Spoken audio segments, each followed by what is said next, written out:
కర్కాటకం వారికి కనుక చూసుకున్నట్లయితే మీకు ఈ యొక్క జూన్ మాసంలో రాశిలోకి గురువు యొక్క సంచారం జరుగుతుంది. సో జూన్ 2 నుంచి వస్తున్నాడు. 12వ భావంలో బుధుడు శుక్రుడు ఉన్నారు. ధనభావంలో కేతువు, దశమంలో స్వక్షేత్రంలో కుజుడు 21వ తేదీ వరకు ఉంటాడు. ఏకాదశంలో రవి ఉన్నాడు. ఈ యొక్క రవి 16వ తేదీ వరకు అక్కడ ఉండి 16వ తేదీకి 12వ భావంలోకి వస్తున్నాడు. అష్టమ రాహువు భాగ్య శని మరియు ఈ యొక్క చంద్రుడు వృశ్చిక రాశి నుంచి 12 రాశులు తిరుగుతాడు ఈ నెలలో. మరి ఈ యొక్క గ్రహస్థితిని అనుసరించి మీకు ఎలా ఉండబోతుంది, ఏ దేవతా ఆరాధన చేసుకోవాలి, ఎటువంటి విషయాల పట్ల మీకు జాగ్రత్త వహించాలి అనేటువంటి అంశాలు చెప్తుంది నేనైనప్పటికీ చెప్పిస్తుంది ఈ సాక్షాత్ లలితా అమ్మవారిగా భావిస్తూ ఆ లలితాంబిక అమ్మవారి యొక్క అనుగ్రహం మీకు పరిపూర్ణంగా కలగాలని మనస్ఫూర్తిగా కోరుకుంటూ, ఇక్కడ గమనించినట్లయితే ఎప్పుడైతే రాశిలోకి గురువు వస్తున్నాడో కొంత శని యొక్క ఎనర్జీస్తో కూడా వస్తున్నాడు. అది కొంచెం ఈ వాహనం మీద వెళ్ళేటప్పుడు అది కొద్దిగా జాగ్రత్త పడాలి. ఎందుకంటే ఈ కుజుడు కూడా 4వ భావాన్ని వీక్షిస్తున్నాడు కాబట్టి. కాకపోతే ఆధ్యాత్మికంగాను కొంత పేరు ప్రఖ్యాతలు రావడము, కొంతవరకు కొన్ని కంఫర్ట్స్ లభించడము, ఇటువంటివన్నీ కూడా ఇస్తాడు. కాకపోతే ధనభావంలో కేతు ఉన్నందుకు ధన సంబంధించిన విషయంలో మీకు మరింత అభివృద్ధి రావాలి అంటే కనుక ధనస్థానాధిపతి రవి అయి ధనస్థానంలో కేతు ఉన్నందుకు కేతుగ్రహం దగ్గర రవిగ్రహం దగ్గర దీపారాధన చేయండి.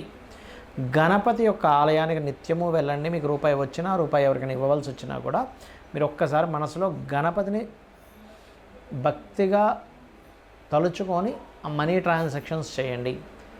నిత్యము ఇంట్లో గణపతి ఆరాధన చేయండి. ఖచ్చితంగా ధనపరమైన విషయంలో చాలా బాగుంటుంది. కొంచెం ఎక్కువ ప్రయాణాలు ఉంటాయి, కొంచెం షార్ట్ జర్నీస్ కానీ లాంగ్ జర్నీస్ కానీ కాస్త ఎక్కువగా ఉంటాయి చెప్పాలంటే.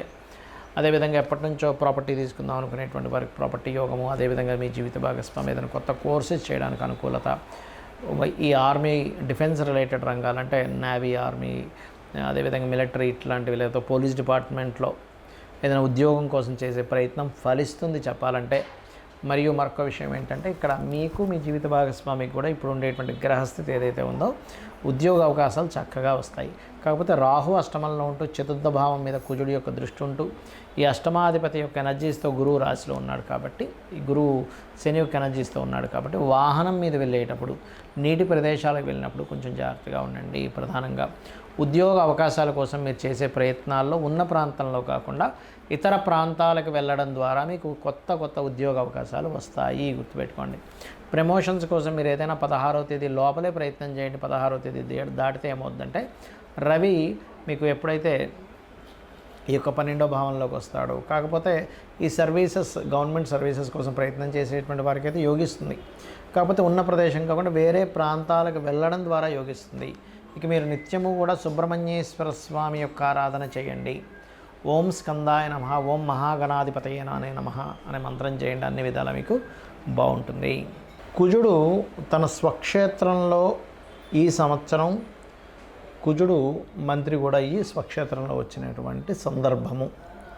దీని మూలంగా ఏంటంటే ఒకటి, పర్యావరణ సంబంధంగా మీరు ఒక 100 సంవత్సరాలు వెనక్కి వెళ్ళినా సరే ఎప్పుడూ చూడనంత విపరీతమైనటువంటి వేడిని ఉష్ణాన్ని పుట్టిస్తాడు.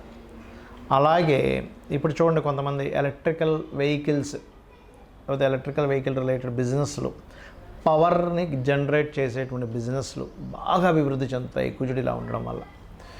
అదేవిధంగా మరొక విషయం ఏంటంటే అందరికీ కూడా అన్ని రాసుల వారికి మీనరాశిలో శని ఉన్నందుకు ప్రధానంగా మీరు తీసుకోవాల్సిన ముఖ్యమైన జాగ్రత్త ఏమిటి అంటే, మీరు ఏదైనా ఒక నీటిని తీసుకొని తాగేటప్పుడు కానీ నీళ్ళల్లోకి వెళ్ళేటప్పుడు కానీ కొద్దిగా జాగ్రత్తగా ఉండండి. ఎందుకంటే ఇక్కడ నీటి మూలంగా, జల మూలంగా రోగాలు వచ్చే సమయం అంటారు దీన్ని.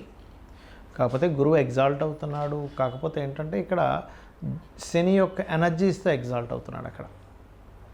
అయితే ఎప్పుడైతే ఎగ్జాల్ట్ అవుతాడో కొన్ని కొత్త మతాలు కూడా పుడతాయి ఈ కాంబినేషన్స్ వల్ల, గుర్తుపెట్టుకోండి. అలాగే మరొక విషయం ఏంటంటే మీరు ఎప్పుడైనా సరే గోచార ఫలితాలు అంటే ఇప్పుడు ఉండేటువంటి బయట మార్కెట్ ఎలా ఉంది అనేది ఎలా ఉంటుందో, మనం ఒక వస్తువు అమ్ముదాం అనుకుంటున్నాం, దీనికంతా మార్కెట్ లేదు, లేకపోతే ఒక వస్తువు కొందాం అనుకుంటున్నాం, ఇప్పుడు కొనడం వల్ల వేస్ట్ అని మనం ఎలా అయితే డిసైడ్ అవుతామో బయట ఉండేటువంటి పరిస్థితుల్ని, లేకపోతే ఒక దగ్గరికి వెళ్ళాలి, బాగా ఎండ ఉంది, ఒక 2 గంటలు దాటితే కొంచెం చల్లబడుతుంది 4కు 5 అని ఎలా అనుకుంటామో, బయట ఉండే వాతావరణం, బయట ఉండే సిచ్యువేషన్స్, కండిషన్స్ ఎలాగో గోచారం కూడా అంతే.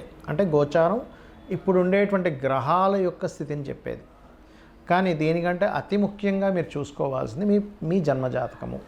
అంటే మీరు జన్మించినప్పుడు మీరు ఏ తేదీని జన్మించారు, ఏ నెల, ఏ సంవత్సరం, ఏ సమయం, ఏ ప్రాంతం, ఈ 5 అంశాలు తీసుకొని మీరు జన్మించినప్పుడు ఉన్నటువంటి లగ్నాన్ని బేస్గా తీసుకొని లగ్నం నుంచి 2 ఛాయాగ్రహాలైన రాహుకేతువులు, మిగతా సప్తగ్రహాలు ఏవైతే ఉంటాయో అందులో కొన్ని మనకి చంద్రుణ్ణి ఉపగ్రహం అంటారు, రవిని మనకి స్టార్ అని చెప్తారు. That is different case. But ఇక్కడ ఏంటంటే టెక్నికల్ వర్డ్స్ ఏవైనా కూడా ఈ గ్రహాల యొక్క ప్రభావం మనకు ఉంటుంది కాబట్టి ఇందులో లగ్నం నుంచి 12 భావాలు ఎలా ఉన్నాయి, మీరు పూర్వజన్మలో చేసినటువంటి కర్మ ఏ రూపంలో మీకు దాని యొక్క ప్రభావాన్ని చూపిస్తుంది.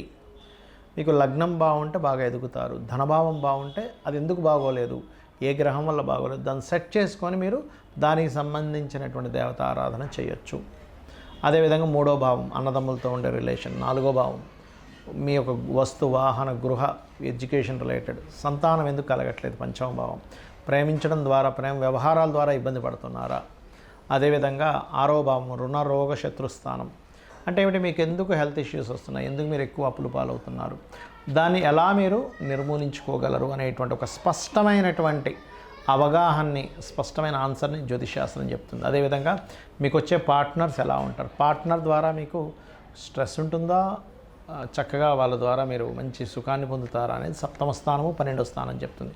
ఇదంతా కూడా వాళ్ళు ఏదో శత్రువులై మీ మీద దాడి చేయడం మనం ఇంకోటి కాదు, వాళ్ళు కావాలని చేస్తే వాళ్ళ కర్మ వాళ్ళు అనుభవిస్తారు. కానీ ఇదంతా మనం ఆస్ట్రాలజీ అనేది ఏమిటంటే జ్యోతిషశాస్త్రం అనేది పూర్వజన్మ కర్మ సిద్ధాంతాన్ని, నువ్వు పలానా కర్మ చేసావు కాబట్టి ఈ యొక్క కర్మ ఈ రూపంలో వస్తుంది, దీన్ని యాక్సెప్ట్ చేయడము లేదా పలానా మంత్రం ద్వారా పలానా నామస్మరణ ద్వారా క్లియర్ చేసుకోవడం ఎలాగా అనేటువంటిది. అదేవిధంగా వృత్తి, వ్యాపారము, ఇన్వెస్ట్మెంట్స్, విదేశాలకు వెళ్ళడము, ఆకస్మిక సంఘటనలు ఇవన్నీ కూడా మీ జన్మజాతకంలో ఉంటాయి. అయితే వీటన్నిటికీ కూడా మనం ఊరికే ఏదో ఏలినాటి శని వచ్చేసింది లేకపోతే కాలసర్ప యోగం ఉందని భయపెట్టడానికో జ్యోతిషశాస్త్రం కాదు.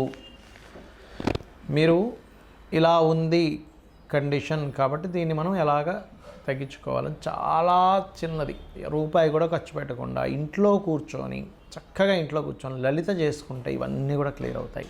అందులో మేజర్గా కొన్ని ఉంటాయి. ఇప్పుడు వివాహం అవ్వట్లేదు, చాలా సింపుల్గా పార్వతీ పరమేశ్వర్లకి వివాహం అయినటువంటి ఘట్టాన్ని మీరు తలుచుకుంటూ ఓం కామేశబద్ధ మాంగళ్య సూత్ర శోభిత కందరాయ నమః చేసుకోండి, ఖచ్చితంగా వివాహ యోగం కలుగుతుంది. అలా కాదండి వివాహం అయింది కానీ మాకు ఎక్కడా కూడా మా ఇద్దరికీ సఖ్యత లేదు, చాలా ఇబ్బంది పడిపోతున్నాం, అసలు ఒక్క నిమిషం ఉండలేకపోతున్నాం, కానీ కలిసి ఉండాలి, సిచ్యువేషన్స్ విడిపోయాలో లేవు అన్నప్పుడు మీరు ఓం శివకామేశ్వరాంకస్త శివా స్వాధీన వల్లభాయ నమః. ఉద్యోగం రావట్లేదు, చాలా సింపుల్, ఓం మాణిక్య మకుటాకార జానుద్వయ విరాజితాయ నమః. ఇక్కడ అప్పుల బాధలు ఉన్నాయి, ఓం అపర్ణాయ నమః. మీరు చేసి చూడండి, భక్తిగా శ్రద్ధగా ఖచ్చితంగా మీకు ప్రభావం అనేటువంటిది ఉంటుంది.